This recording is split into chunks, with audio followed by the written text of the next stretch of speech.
Good evening. Welcome to the Not So Perfect Bigfoot Show. And this is your not so perfect host, Miss V. And tonight I have a fabulous lady, Gwen Purcell. And Gwen, I met her at the Encounter Quest in April in Hamlet, North Carolina. Absolutely fell in love with her and her husband. These two are legit.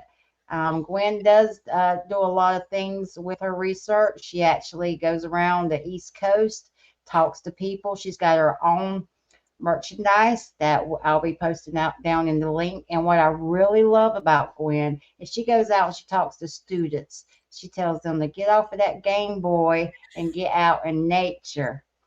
And Gwen, I'm gonna give it to you. Well, it's great to be with you. I'm really excited. Well, Um, thank you so much. yeah, we just signed up to be sponsors at Encounter Quest this year, so we're going to be That back. So I hope to see you there. absolutely. I was walking there for a minute. I could see you guys again. And by the way, folks, I bought this from her. I love Check it. that out. Yes. Is that a better view? Yeah, I was going to surprise her, but she nailed me on it before we got As soon as I saw the top of the shirt, I was like, "She's got my shirt on." straight out of the woods. I love it. I will be your number one buyer, I promise you. Uh, so I heard a little bit about everything that goes on around your home and everything you do. Call some of your shows absolutely fabulous. I hope you give yourself a plug now. You're free to do that because this is Gwen's time now. I You yeah, things around my house are insane, and you know, I have to say there are some people that I get asked a lot if I think they migrate or they, are they nomadic or whatever. Different people have different beliefs. Um, in my opinion, just based on what I experience here at my own house, I don't think they migrate. I don't think they migrate at all. I really don't think they're nomadic. I think it's really going to depend on the area that they're in, their food supply, their water supply, how long they're going to stay here. Because we have activity pretty much year round. So to nail it down to like one window of time is impossible because it's all the time. what made you a believer? Oh my gosh. I in February of 21, I saw one crossing a cornfield, literally a stone's throw from my house. And I was like, I've hunted my whole life. I've hunted since I was a little girl. And I I was like, I've hunted in this area my whole life. So I was like looking at this thing and I'm like, what the heck? Like we were driving somewhere and we pulled up to the stop sign and you can either go left or right. So we were going somewhere. My husband doesn't pay attention to nothing because he didn't see it. He didn't see this giant, great, big black thing crossing the cornfield. And at my first thought, I was like, oh, somebody's out in the cornfield. And then I couldn't take my eyes off of it. Like I kept watching it. And I was like, wait a minute, that's not a person. Like the farmer who owns the field doesn't even live close. So when he comes with a tractor. And I'm like, there's no tractor there. And this thing was like moving. It was fast going across that cornfield. And I was like, there's no way that's a bear. Like I'm trying to rationalize. All afternoon I was like real quiet, like running this through my head. And I'm like, that could not have been a bear. As much as I want to say it was a bear, the stance of it crossing the cornfield, like there's no way a bear would walk that fast at that stride. They have short little legs, they take shorter, smaller steps. So like at the end of the day, my husband was like, why are you so quiet today? It's unusual for me. And I'm like, did you see that thing in the cornfield? And he was like, what thing? And I'm like, oh, for heaven's sakes. Like, didn't even catch it. And I said, you're not going to believe this, but I think it was a Bigfoot. And right away he was like, get out of here. You're insane. So I started researching right then and there if there's been any Bigfoot reports in our area. And there has been, clear back to 1979 was the earliest one I could find. And I was like, I can't believe this. This is insane. And it just went down the rabbit hole from there. It's been nonstop since. I said Bigfoot 365. Well, well, with your job and your career, you're trained to function and observe under stress. Oh, So, yeah, I noticed things that normal people would never notice going into people's houses. And, we leave the scene and I'm like, did you see that? Did you see that? My partner's like, no. And I'm like, what? People don't pay attention. I pay attention to everything. But so since that was that daylight or nighttime? it was broad daylight. It was like lunchtime. Well, bears are kind of dopey when they walk. They're like, Yeah. This one was like, the difference. So what after that encounter? I know it takes a while for it to sink in because you're going to second guess yourself, and sometimes even now, years later, I'm like, was that really what I saw? Like, but it's what I saw. I know what I saw, and people can argue with me all they want, but I know. I that's the only thing I can come up with that it was a Bigfoot, and I don't anybody can argue with me if they want to. They can also more house because I love it. Yeah. When you went down the rabbit hole, because that's exactly what it is. It's a rabbit hole. Like year one, you're just dead set. You think you know what it is. Year two, you're like, I never thought I'd be someone saying this. Yeah. But so you started noticing things around your home. Yeah, there was really weird things that happened before I saw the Bigfoot. Like, I didn't like the woods around our property. They creeped me out. I always felt like I was being watched all the time. And I was a paranormal investigator, so I chalked it up to, it's got to be something paranormal. And then after I saw the Bigfoot, my husband was like, one day out of the blue, he was like, how about all those other times, like before you saw the Bigfoot? And I went, oh my gosh, what if it was Bigfoot the whole time? And so. How long did it take you to really go out in the field and just say that this is what I'm going to do? It was almost immediately. You just drug the husband by the ear? He'll go with whatever I want. So I was like, I'm going out in the woods. Okay. I'm there. Yeah. He would like to see one or have an experience because he has not. I mean, he's had, like, we'll be out in the yard doing something and it'll be getting dark, and something will come. You can hear it clear in the leaves. It goes swoosh, swoosh, swoosh, swoosh. And then then you hear it hit the ground like 5 feet away. And we'll both be out there and he'll look up at me and he'll go, did you see that? I go, huh? I saw it. And and then he's like, I'm going in the house. He's like, are you coming? I'm like, I'll be in a few minutes. If he wanted to hit me with the rock, he would have. Like, so he was a big supporter. Yeah, he's very, very supportive of everything. I still think he thinks I'm a little crazy, but that's all right. Well, I tell my husband, you married crazy, so deal with it. Exactly. So tell us about some of your field experiences and what you look for and what kind of makes that flag go up where you say, I got to go over here. Yeah, I do, honestly, I do a lot just based on my gut feeling. Like, if I get that spidey sense that pops up, or a sound will catch my attention and I kind of like hone in on where that sound came from. I don't put a whole lot of emphasis on tree structures because physics is a wonderful thing. And if you have just the correct amount of wind and, I hated physics in high school, but now I say that all the time. Physics is a wonderful thing. You just can't bank on certain things. Now, I'm always the one when I see something, I'm like looking for the rest of the tree. Like, where did this section come from? Like, and if I can't find the rest of the tree, then I'm like, okay, well, that's suspicious. Like, the wind isn't going to grab a whole entire giant branch and carry it through the woods. Like, it would have had to come somewhere relatively close to where it's landed. And if I can find it, then I just note it. I'm like, okay, well, there's that. But you also know what's in your environment. You know the sounds around your house. You know what's normal, what should be there, what shouldn't be there. And I've been in these woods a lot, so I know. Yeah, I can go out there now, and if I see a new tree that's down, I'm like, well, that wasn't there before. Because I'm always out there, so I know what our wood line looks like. I know where all the groundhog holes are, and like, I don't have a problem running through there. Now, I did have Sean Forker and Matt Arner over one time, just to see that I wasn't crazy. I'm like, hey, come over. We'll go out in the woods. It was like midnight. We're all sitting in the woods out here. And it's really steep. Like the wooded section of our yard goes down really steep, and then it crosses a creek and goes up really steep on the other side. And I took them down across the creek, up the other side. And on the way back, Sean was like, if you weren't here to guide me through this, he goes, I'd be out here with a broken leg. I'd step in one of these groundhog holes or I trip over one of these giant rocks. He's like, if somebody's messing with you, they're doing a hell of a job. But he said, I don't think anybody's messing with you. You just know this terrain. But if it weren't for you, I'd die out here, because he'd fall and break a leg and, Yeah.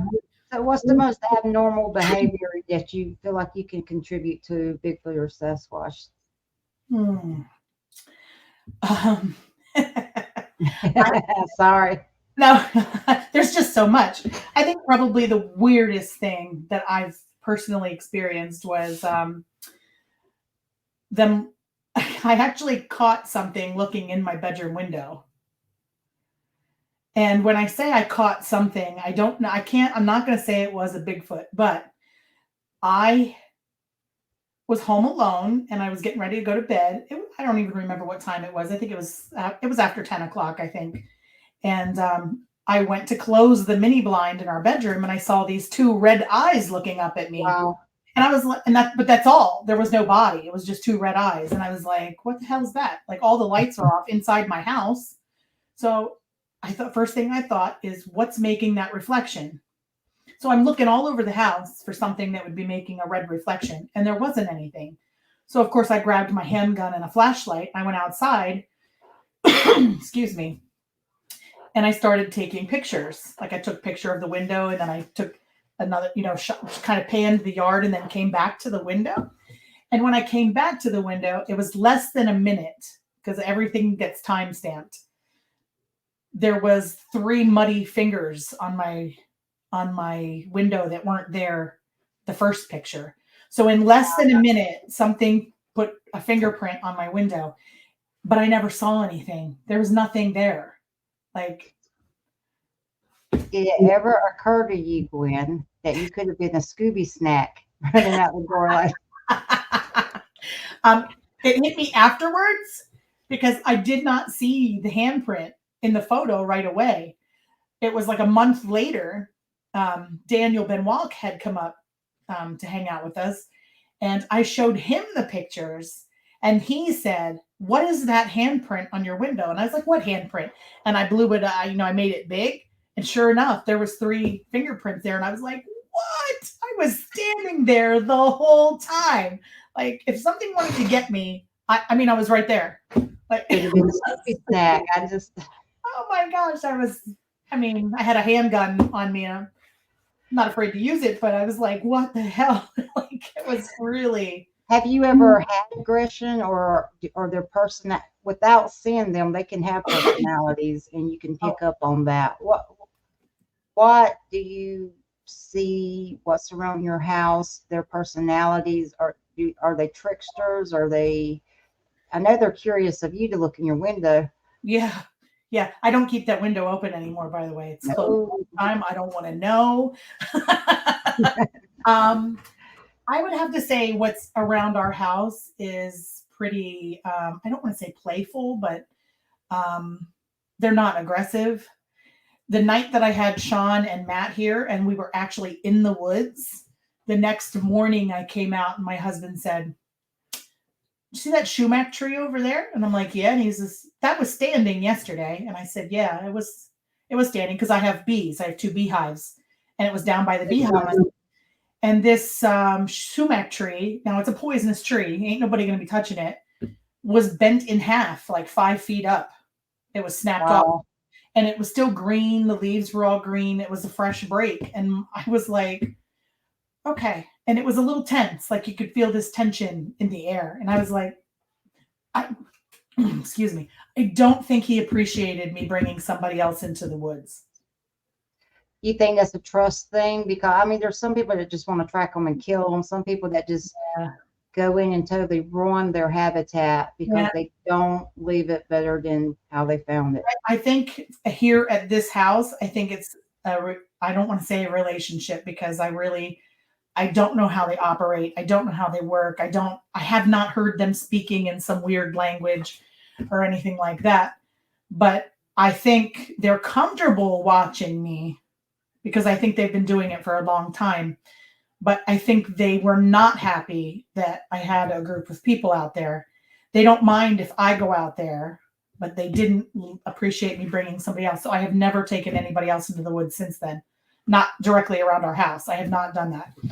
So you have a mutual respect that Yeah, you yeah. learn to coexist. Then I was like, oh, because it was just tense that next day.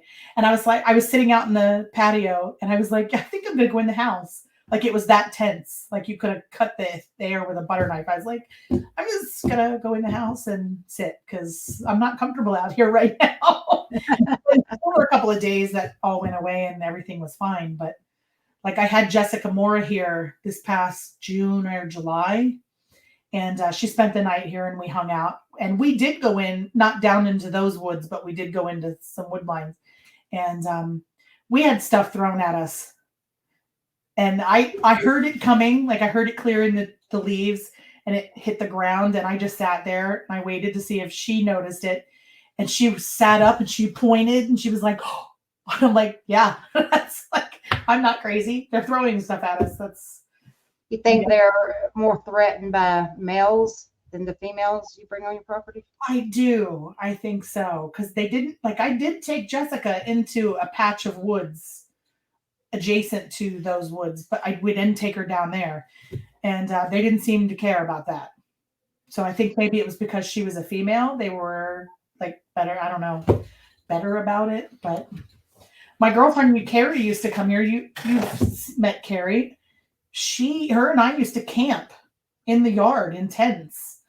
And we would set voice recorders out all night long. And we had the strangest things.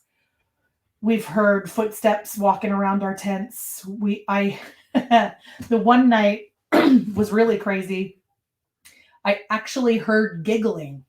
Like I heard it with my ear.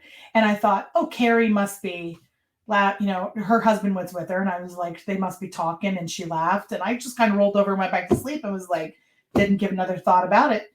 When I woke up, she was sitting by the fire waiting for me. And I was like, hey, what's up? She's like, no hello or anything. She was like, do you talk to your chickens? And I'm like, yeah, because, we have a chicken coop there. And she's like, what do you say to your chickens? And I'm like, hello, ladies, girls, And she's like, I heard your voice come from the chicken coop at like 6 o'clock in the morning. She said, I thought you were awake. I got up to come out and talk to you and you were sound asleep in your tent. And I got it all on the audio recorder. And I was like, wow. So like I got something mimicking me. It was pretty crazy. And they seem to love when Carrie's here. And then she moved to Tennessee, so she hasn't been back this summer at all. But when her and I would sleep out in the yard, I never had anything bad happen. I did have that one night where I heard something walking around and I was almost frozen in fear. I couldn't move. I was in my tent and the gun was laying right next to me on the floor of the tent. I was like, I couldn't even reach for the gun. I was like, just paralyzed. Yeah. And I was like, oh my gosh. I don't know if that's infrasound or what, but I could not move. I just was like laying there. I was like, I don't even want to blink because if it hears me blink, yes. Like, oh my gosh. But you keep going back. I do. I keep going back. It's crazy. You keep going back. I understand that. So when Carrie left, you lost your ride or die partner, didn't you? I did. That witch. You want to give her a shout out and give a good memory of her? Carrie, if you're watching, you need to come up here because I miss you and we need to camp out in the yard. Carrie, you should do that. She has a gun and she's not a That's okay. She's got a gun too, so we're good. Okay. So when you're talking about that gut feeling and everything that you experienced on your property, I'm just curious, how do the people in the community take to you? Did they say, hey, you would not believe this, but since you're out there, I'm gonna tell you what happened to me? Or did they just say, there's that crazy woman? Oh, The people who live directly around me think I'm just a crazy lady because I will just go up to them and say, "Have you heard anything? Have you seen anything?" And they go, "No, Gwen, we haven't." They're just like, "Oh my gosh." We just got new neighbors on the other side of us. I mean, we're not, it's a community, but we're kind of spread out. So, like, I walked over there and introduced myself when they moved in, and he was like, "Are you the lady that did the Bigfoot festival?" I said, "Yeah." And he goes, "I've heard about you." And I was like, "Oh man." They should give you a door prize then. No. I have Bigfoot signs all over my property, so I'm sure he saw them too. But most of the people around the area, a lot of them make fun of me. They think it's funny, and I don't really care. To whatever, but you're not offending me by laughing. It's okay. But I do get phone calls from people saying, I mean, I got one in November that said, "Hey, they're moving through my area. You can hear them whooping and hollering." And I was like, okay. And this was a guy that approached me at the festival and was like, "Do you really think there's Bigfoots around here?" Like, he was real skeptical. And I was like, "If I hear something, I'm calling you." And I'm like, "Okay." And he did. And I was like, "Oh my goodness." But people are opening up, so that's good. They are, yes, I agree with that 100%. And you know, it's hard for people to open up when you get as much ridicule. No, I yeah. I spoke with someone really high in politics in North Carolina, and he has it on his property, but he's not gonna go tell a story. No. Because people make fun of you, they ridicule you terrible, and they call you crazy, and nobody believes anything you say. And well, I am crazy, but I I also think you got a T-shirt somewhere in that.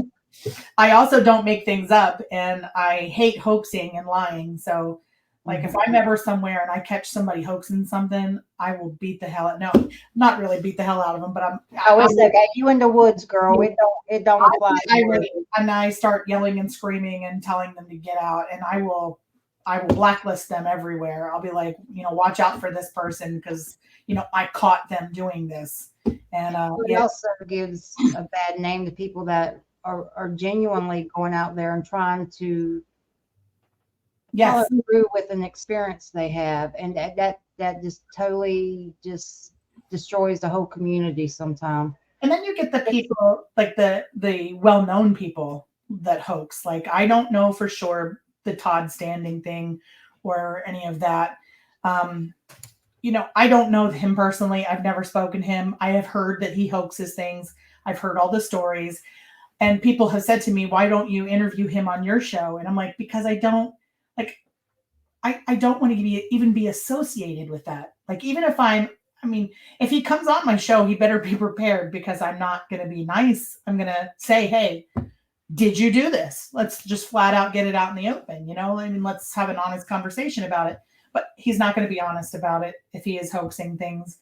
And I just don't want to put myself in that position. I don't want to even associate with people who are thought to be hoaxers or liars, or because you just don't need that when you're trying to research something. You just don't need it. Do you get called out a lot to go to people's properties? I do. I do, for all kinds of stuff. I got a guy an hour from me that's got Bigfoot activity and UFO activity. He's messaged me pretty much on a daily basis. "You're never going to believe what happened last night." Like, I'm like, okay. Yeah, I get people all the time. Hunters, especially. Hunting season just ended here. I'm waiting for my phone to ring because that's what happened the last 2 seasons. Yeah, people just start calling me, "Hey, I had this encounter in the woods. Something really weird. I can't explain it. Noises I've never heard before. It sounded like something was walking up on me, 2 feet." And I'm like, okay, I take all their information down. I keep it quiet because a lot of people don't want me to. They don't mind if I share their stories, but they don't want anybody to be able to realize that it's them. So, so let's get back to your property. So your husband's a believer. He is. So do you find that you've had coworkers or friends that just don't want to be anywhere around you now, or? I have had people say to me, "I'm not coming to your house." But they're not people that I would normally invite to my house anyway. So I'm like, okay, don't come. That's all right. I don't care. But I have had people say to me they don't want to come to my house. I'm like, yeah. It'd be all right. I don't, yeah. It's all right. I'm not going to lose any sleep over it, but Well, I would actually like to hear some of your experiences and just, I mean, I know I've had different types of it, and I know not every Bigfoot's the patty type. In North Carolina, most people that I talk to is tall, athletic build, has useful muscles, and looks, what do you think you have on your property? Do you think it's the patty type, or do you think it's a combination, or? I think what we have, just based on, for example, last Christmas Eve to be exact, we were having a Christmas party at 6:30. My trail cameras that I have set up along the property caught eye shine behind my chicken coop, which is where they like to be, at 6:34. Wow. So literally like standing behind the chicken coop watching people show up to my house. And I got the eye shine, and a friend of mine is a police officer, and I had, conversed with him, and I'm like, hey, I got to get out there and figure out how tall this subject was, because all you can see is the eye shine. And I was like, okay. So I go out there, and just based on where the eye shine was in the tree, you find where it is in the tree, and you look like limbs and everything. I estimate the Bigfoot to be 9 or 10 feet tall. Wow. Tall. He's very tall. The second set of eye shine that was in the same photograph was about 6 or 7 foot tall. And I was pretty sure that we had at least a juvenile and maybe an adult. So that kind of confirmed that maybe it's a juvenile and an adult. And so the one that I saw crossing the cornfield was very tall, very broad, very muscular. Kind of like on all fours, or he was walking upright on 2 legs crossing that cornfield. He was huge.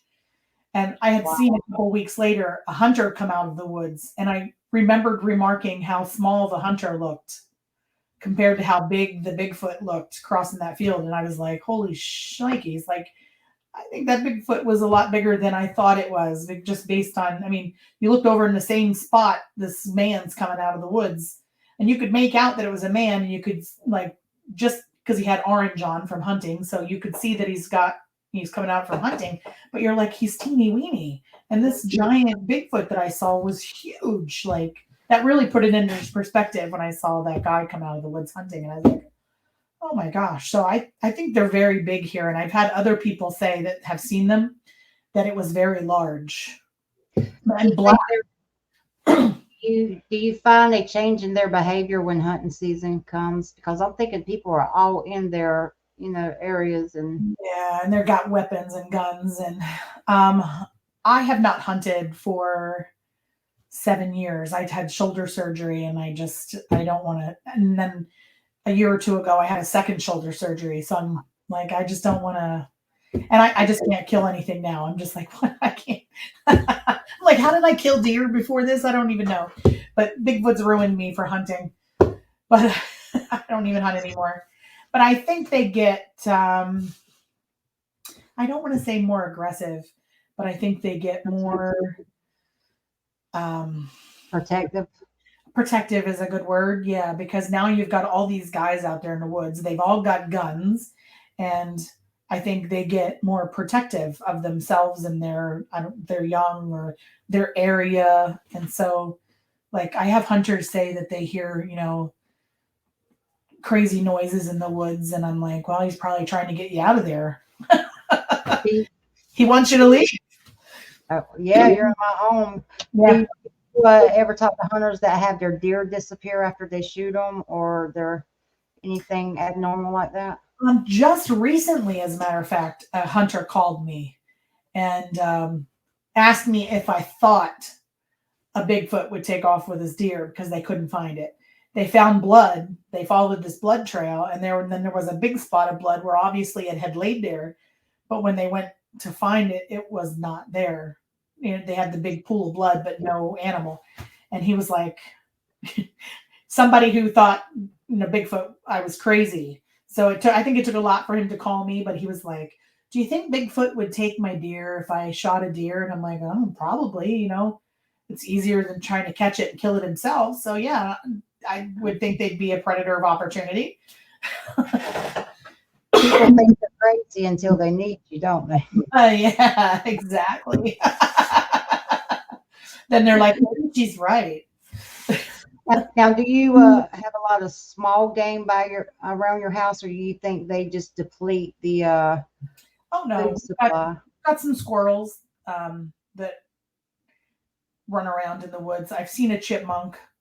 I actually photographed a chipmunk in our woods, and I did see a raccoon once come down out of a tree on the property. So I know we have at least that, and there's a possibility that I heard a fisher cat one night, but I have not seen one, and that's the only time I've ever heard it.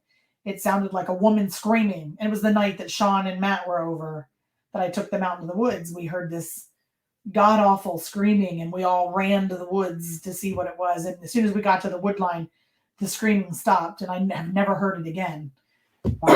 So you have them mimicking you on your property. You get some really outstanding vocals too, don't you? We do. I've gotten them howling at 6:30 in the morning when I go to work. I go to get in my car, and I heard this big howl, and I nearly dropped everything in my arms and was like, oh my God. I got my phone out. I video, well, of course, that's all I had was my video. So I hit the video button so that I could at least record the audio, and you can hear it in the distance. Now, when you put it on a big speaker and make it really loud, there's actually two howls. You hear the high-pitched howl, and then there's an undertone howl that comes in underneath it that I didn't hear until we played it on a big speaker and was able to really amplify it. And I was like, what is that? Like, just two of them communicating. And then a couple of weeks ago, my husband came in. He was out with the dogs, and he came in and he's like, get out here right now. And I'm like, oh my gosh, what? And I got out there, and there was one howling, and he was freaked out. And I was like, ah! It was crazy. So I think a lot, and correct me if you don't agree with me, I think a lot of people have experiences and they don't realize it. But like you and I, you start to pay attention when you actually see what's out there, and you realize things kind of fall in place and make sense from the past. And you had a lot of things going on in your property, and after your experience, your sighting, everything just kind of fell into place. How long ago, or how long was that activity going on before you had your sighting? Realized what it was?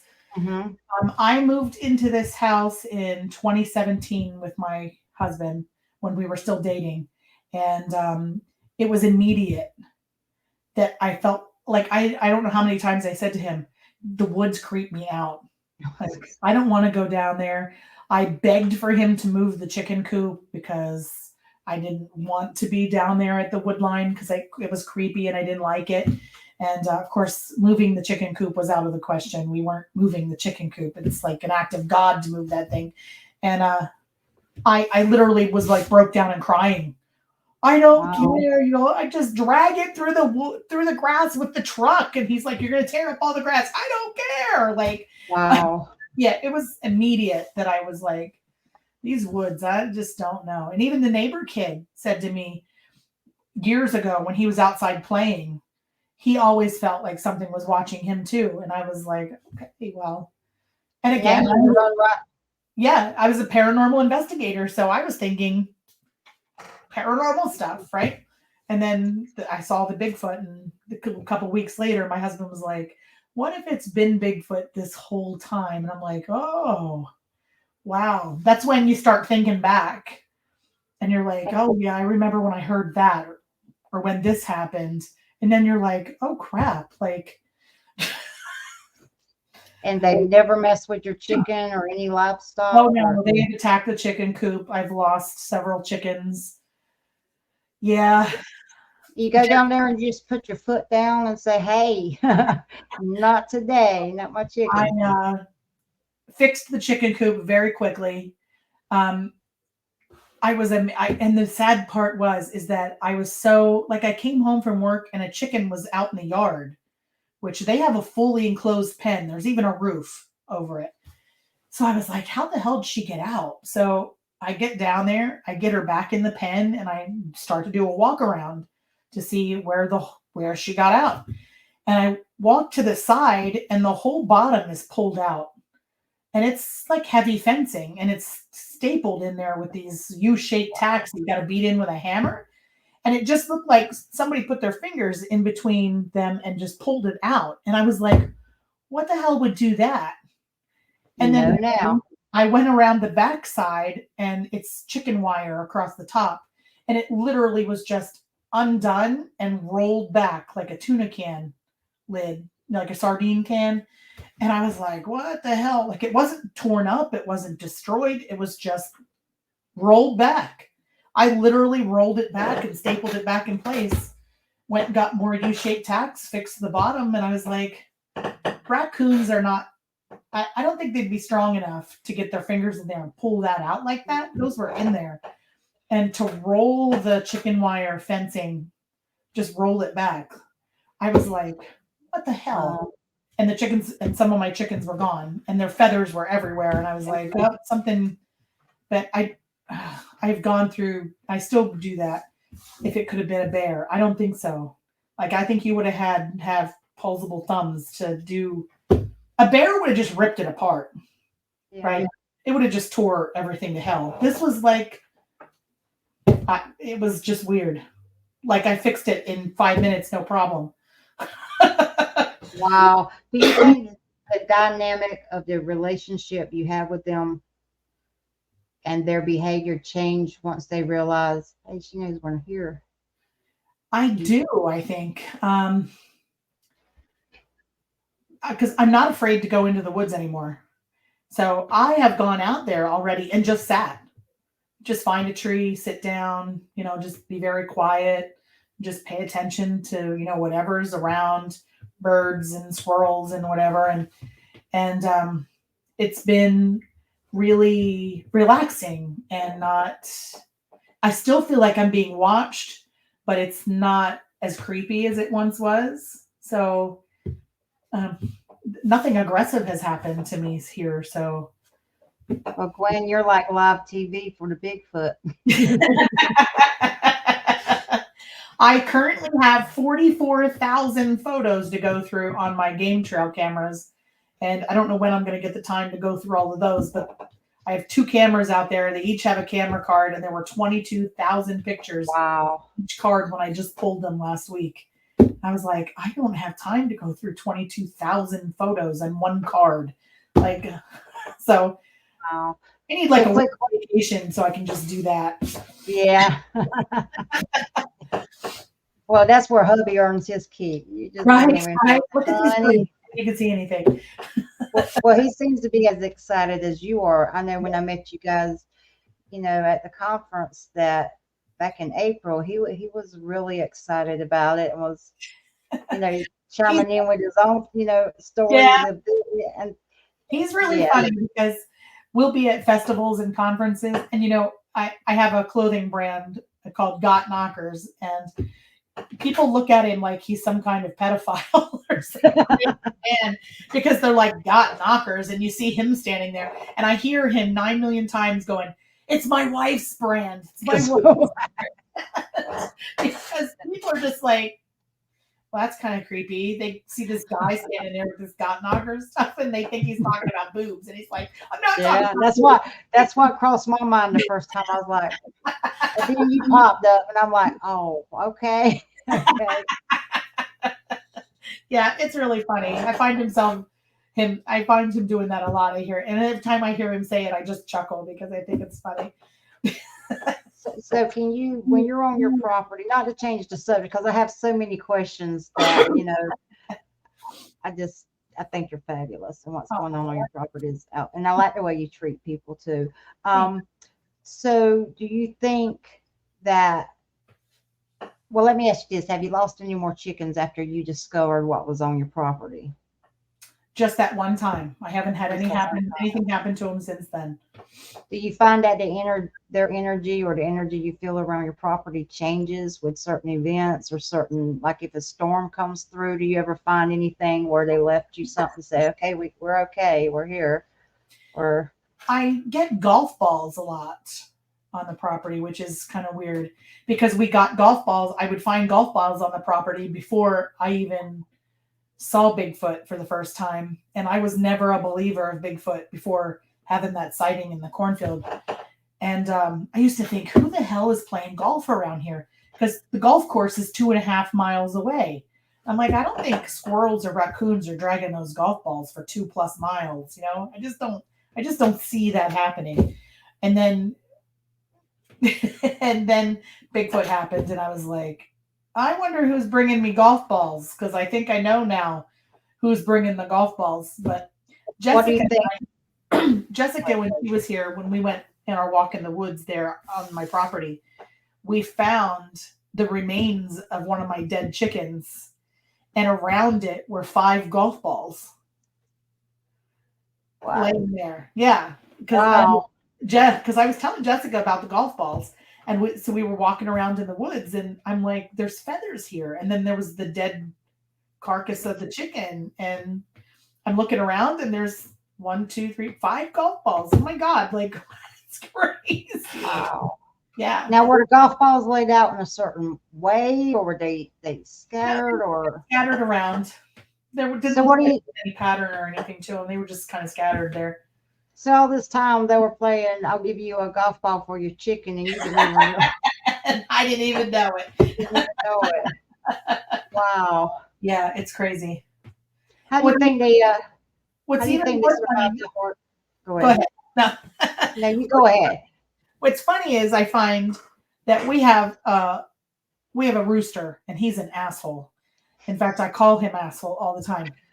And usually at nighttime, he's in the coop with the girls, and he's usually quiet. I know when something's going on or something's around because he carries on like crazy. You'll go outside to let the dogs out at 2 o'clock in the morning, and this rooster is just crowing like there's no tomorrow. And you're like, okay, like, that's kind of weird because usually he's quiet. So I just, I kind of make a note of it and like, okay, the rooster's acting up tonight. Something's outside, get the dogs. Come on, dogs. Let's do your business and get in the house, because I don't You know ever how get? Bigfoot feels about the dogs. Oh, Yeah. yeah. I've heard some tales about some dogs. Yeah, I don't want to find out because I love my dogs. Bigfoot Uh, and I are gonna have a real problem if he kills one of my dogs. he might know that. They might know that. Live and let live. They might know that. Do you ever get any negative energy, or is you ever go out there on whether it's your property or someone else's property to do, an investigation? And I really hate to use an investigation. To me, it's curiosity. Yeah, I need to validate and have fun doing it. absolutely. And I'm lighthearted about it, but I know there's dangers in it. Absolutely. I have not ever had a feeling of I've not ever had a feeling of being in jeopardy or being in a bad place at the bad time or having any kind of negative experience whatsoever. I I equate it to this: when you're standing out in the middle of the woods, it's kind of like when you're at home and somebody walks into the room but you haven't seen them, but because you can just feel that somebody else is in the room. I don't know how else to describe it. Yeah. You get that feeling when you're in the woods too, because you'll be in the woods and you'll be standing there and it's pitch dark and it just changes. It's almost like you're no longer by yourself. You know what I mean? Like it's Hmm. almost like somebody has just walked into the room, but you haven't seen them yet. And I get those feelings like, and I've already said to the guys that I'm with in the woods, and I'm like, did you feel that? I'll say, did you feel that? Because I don't think we're alone anymore. Like, and I'm not going to say that a Bigfoot has walked into the woods because until I see it, I can't guarantee 100% say, yes, this was a Bigfoot, but something walked into the area that we are in and you can feel the change. You know what I mean? You just feel the The change. whole energy changes. Oh yeah, the energy changes. Yeah. And I'm like, we are not alone in here. I don't know what it is, but we are not alone standing here. So, keep your eyes and ears peeled because we're not by ourselves. Well, you said you used to do paranormal investigations. Do you think the two worlds cross? Oh, I don't know. I try to keep an open mind to everything. Like I've heard the alien stories and the interdimensional stories and the portal theories, and I've heard all of this stuff, and I try not to, like, because I personally haven't seen any of that. So I try to keep an open mind because I don't know how they move. I don't know if they're going in and out of portals until I see one physically walk out of a portal. I'll be like, okay, it's a portal thing. But I don't know. Like, are they like ghosts? Can they just appear and disappear? Are they cloaking? I don't know. So I try to keep an open mind to everything. When I see an alien spaceship fly overhead and a light comes down and a Bigfoot drops, I'll be like, okay, aliens. Yes, there we go. But There's your sign. I can't jump on board any of those things because I just don't know. One of us is right, and Yeah. all of us are wrong. So just like, I don't Do jump on you the wagon in particular. do you get a lot of reports of UFO sightings with your Bigfoot reports? I actually have gotten a lot of UFO reports with Bigfoot sightings. It's kind of uncanny. Yeah. I can't say that I haven't because I have gotten a lot of them. And I try not to, like, when I'm out in the woods and I see an alien spaceship fly over and one comes down, I'm sold. And so I think there's a coincidence maybe, but I think all of these reports can't be coincidences. Like there has to be some kind of something, but I just don't know what it is. So What do you think about people seeing orbs right before or after they have an encounter or in the that's another strange phenomena that I have actually seen an orb. We were at a property not far from my house, a couple towns over in some state game lands. And we had taken one of my got knockers bats along. It was me and my girlfriend Carrie and her husband and their daughter. And Matt Arner was with us. Excuse me. And I did a tree knock. And this blue orb showed up in the middle of the woods. And it was just real slowly, like, bobbling around. And all five of us saw this thing because we were like, what the hell? Like, and I had a video camera. I recorded the whole thing. But when you watch it on playback, you can't see the orb. The orb's not there. But you could hear us all talking about this orb. And I'm looking in the direction of the orb, but it did not show up on the video. Wow, you said it was blue? It was like it was a real light or a bright bluish white light. Because we went back a couple of weeks later when Carrie and her husband were up. We went back a couple of weeks later and we walked out to where we saw that blue light to see if there was a house, if there was some kind of road. And there wasn't. Like, you went out so far on this, we're in state game lands, so there's thousands of acres there. We walked out and it dropped off. There was no houses, no cars, no nothing. We were like, what the hell? Like, it's still it's one of those experiences we have that we absolutely cannot explain. But I don't know what the hell it was. Weird. So the further you go down the rabbit hole, the more it does not make sense. Nothing makes sense. Nothing at all. So just to wind it down a little bit in short, when you if you would like the world to know something about your experiences or something that you just really want to get out there concerning your experiences, or just it could be about the people you've met, what is something that really positive that you could leave, both positive, give me a positive and a negative, because I'm winging this is our That's what what I is like about the show. It's the not so, not that's, so. What is it? How did you call it? The not so. Pam, you're on the not so perfect Bigfoot Right, show. the not so perfect Bigfoot show. I love it. Because this whole thing is not so perfect. The whole world of Bigfoot is not so perfect. It's the perfect name for a show. I would have to say, and I this is something I try to leave. Like I go to middle school and high schools, and I have a presentation that I put on, and I take my casts along. I bought some casts from Cliff Barackman and from Michael Freeman, and I took some casts on my own property, and like I have a cast of my dog's print. They're 110-pound bloodhounds, and their paw print is bigger than this palm of my hand. So I take them along for reference, so you can see like the different shapes and stuff. And the thing that I try to leave in the minds of the teachers and the students that are listening to me ramble is that they are the future of our research.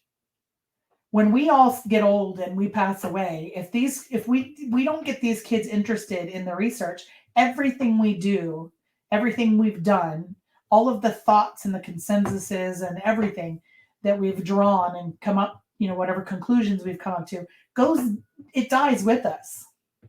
Yes.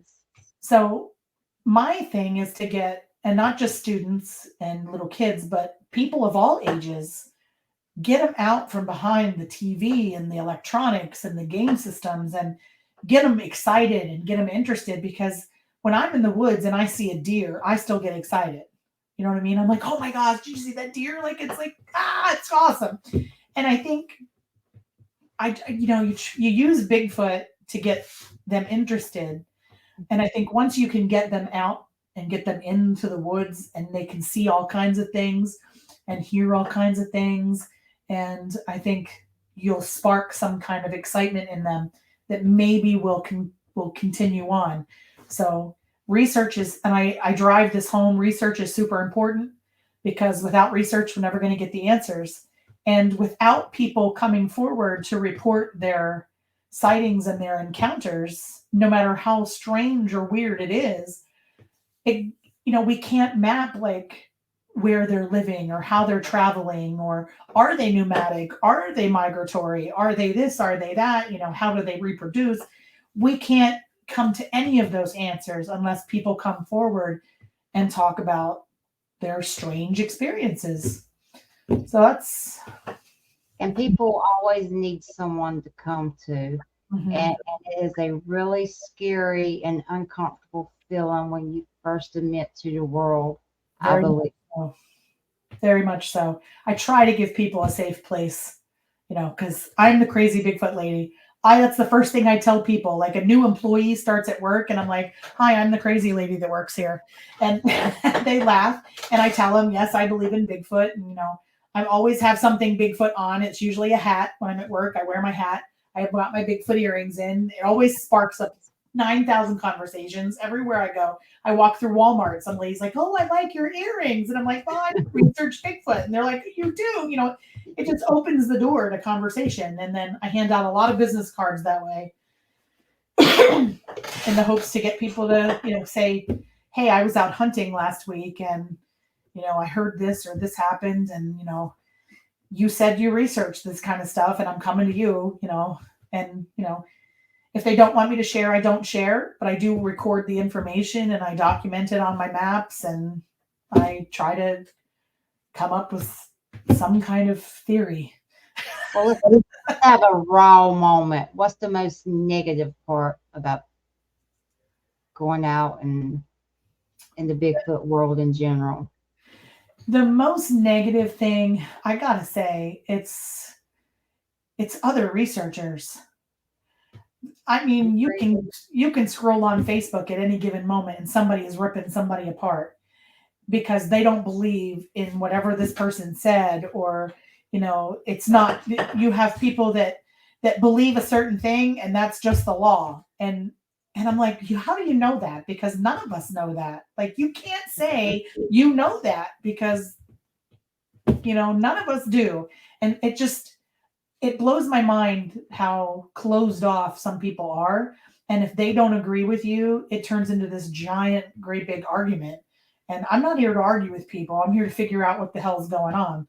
And if we worked together, things would get accomplished. But too many people are, I say all the time, I don't need to be rich and I don't need to be famous. I just want somebody to pay me to walk around in the woods all day. There you go. I don't care about anything else. I just don't want to do what I'm doing. I want to do what I want to do, and that's be in the woods all day long. Well, I think you do a incredible job with your approach with people, and the fact that you bring, young adults into it, and you're honest, and you're, being candid with them. You never know what spark you start with them. Exactly. And years down the road, probably more than one's going to come up and say, Gwen, because of you, this is what I do. I hope so, because I will give them the biggest hug ever and be like, you are so welcome. That's a good way to go out with your boots on, ain't it? It is, absolutely. Well, what I'm going to do, I'm going to put a link to your merch and your website, and if you want me to, I can include your email. Sure. But before we go, we were talking earlier about doing a Christmas show, and one of the reasons we want to do it because we both, work in it, or I did for, I'm medically retired from mine, but worked in a first responder type atmosphere. Well, and in our jobs, we met a lot of people that's alone out there, and we kind of wanted to give back and do a show, and for those people that may be home alone and may not have anyone. And we haven't worked out the details yet, but I know when I mentioned it to you, you are all over it. You're like, yeah. And that's just what your heart is. That just sums you up as a prayer, and your husband wants to. Yep. And I do hope we can get Carrie on it, because that would be a good Christmas gift, to you. Yep, that would be awesome. Well, I want to say also you put a lot of work in your show and what you put out there, and that's got to be time consuming. It is time consuming. It's very, and I'm about to embark on a whole nother show. I'm going to have 2 shows going at the same time. I contracted with a radio station, and they are building me an entirely new website and a store, and they're giving me my own podcast on their radio network. So that should start coming out in January as well. So it's going to be interesting. That is outstanding. That is out, girl. On January 17th, I'm doing a special show. It's a winter special because this is the break from my regular podcast called From Behind Tall Trees. We're actually doing a winter special on the Dyatlov Pass incident, where 9 hikers killed. Yeah, I'm doing a lot of research on that, so I can be. What's your theory on that? Or you want to wait until as much as I'd like to say it was a Bigfoot, I can't. I can't even remotely come close to saying it was a Bigfoot. I don't know. I'm reading, like yesterday I was reading all of their diary, the things that they wrote in their diary. And as a mom, I was like, when I got to the last entry, I was kind of crushed, because I knew that after that last entry, they were dead. And it was like, oh my gosh, like I physically had to put it down and walk away. It's very emotional, and I've almost cried a couple of times. Today I've been going through like the searchers, timeline, and it's just a really sad story. But I think there's a lot more to it than we could ever fathom. But I don't think it's a Bigfoot at all. I don't think that's it at all. So well, I look forward to listening to that show. Thank you. Yeah, it would be nice. Well, I want to thank you for coming on. I just love you to death, and I love your work, and I love to listen to you, and I just love that you love your friend. Thank you. Carrie, and I have a ride or die friend, Tina, that goes out with me, but sometimes she can't. So it's kind of like losing a part of yourself when your baby goes. It is, yeah. You want to say anything to Carrie and Parton? Oh, I love you, girl, and I miss you. And you need to get back up here so we can do some more stuff. Absolutely. Well, Well, thank you so much, Gwen. And thank you you for are having just, me. you're very welcome. And you took all of my calls. You helped me walk through some technical things, and I Absolutely. appreciate you. And I hope to have you back soon. Absolutely. Christmas Day. Christmas Day. There you go. We're going to be on. All right. You take care. Thank you. You too. Bye bye. Bye.